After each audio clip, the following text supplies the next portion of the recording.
Hi, Leanne Faraday-Brash here, and welcome to day 2 of National Psychology Week. We're sitting in the Zen zone here at Brash Consulting, and I thought today I would talk about change. Now, one of the things you will never hear people talk about is what I refer to as woohoo change. That's not the stuff that challenges us. If something happens on any day when we wake up and it was the best thing we could ever have hoped for, then I doubt we're going to actually struggle to cope. So we're really only talking about that which seems to stretch us or cause us to doubt ourselves, or otherwise fills us with some degree of either mild anxiety right through to serious trepidation. What's going on there and what can we actually do about it, and especially what can change leaders do about it when their responsibility is to help people navigate their own transition while the change leaders are actually going through that themselves. So what happens when change is managed well, either when we're coping well and or it's led well by those people we look to for confidence and inspiration, is what I'm going to call 4 C's. People are genuinely committed to the goal. They see the reason for it and they're excited about it. They feel as if their destiny is within their own control. They are excited rather than daunted by the challenge, and they typically feel very connected or cohesive with other people as they're all pursuing this goal together. An example of that a number of years ago, and I can't believe I'm even talking about Collingwood given my passion for St Kilda Footy Club, was in the lead up to the 2010 Grand Final. Let's not dwell on the result. And Nick Maxwell, the then captain, had a microphone thrust in front of him at the time, and the commentator said to him, "How do you feel about the upcoming grand final in a couple of days' time? Are you nervous about it?" And Nick Maxwell didn't miss a beat. He said, "Well, actually, no.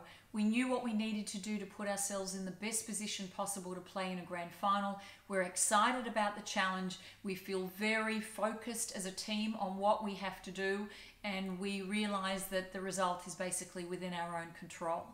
In that little stump speech, he articulated all 4 of those 4 positive C's working for him and the team, and the result, as we know, is history.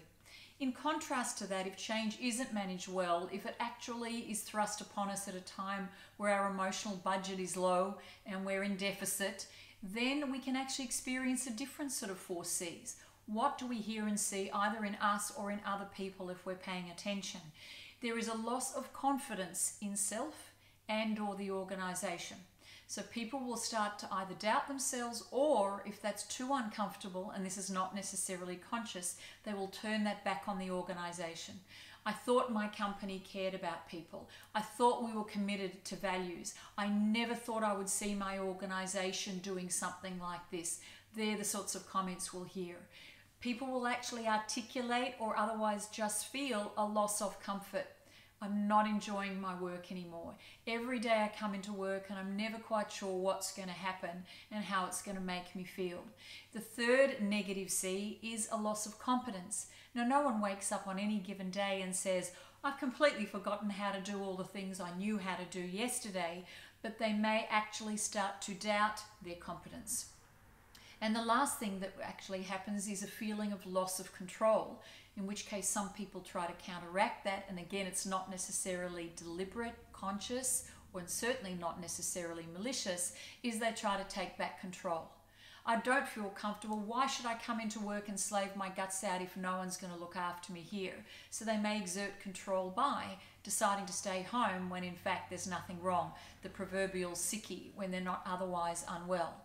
They may decide to exert control by protesting in meetings. They may exert control by time wasting or standing around the water cooler to make themselves feel not only as if they're more in charge of their destiny, but also more comfortable by seeking out those other people who agree with them, so that no one has to look at themselves in the mirror and say, "Oh, it's just me that feels this way. Could it really be me in the way I'm adapting or not adapting to the change, rather than the change itself?" So they're the typical 4 C's, in which case, what might we do if we're experiencing that and we tap into our own state and realize that any or all of these 4 C's are being triggered? How do we find a productive, healthy way of feeling more comfortable? How do we try to exert some control in a functional way? It might be enrolling in the training on the new software program. It might be actively seeking more information rather than hiding away because we don't want anyone to violate our beliefs about the situation. How do we build our own competence rather than sit in the lack of confidence? And how do we look for evidence that the organisation does care and is trying to do the right thing, even if the communication isn't perfect, rather than look for ways to confirm our views of the world? And of course, for change leaders, the answer is simple. What can we do to help restore people's sense of comfort, control, confidence, and help them build their sense of competence such that the change itself seems less daunting? I hope you found that valuable. Enjoy the rest of National Psych Week. See you soon.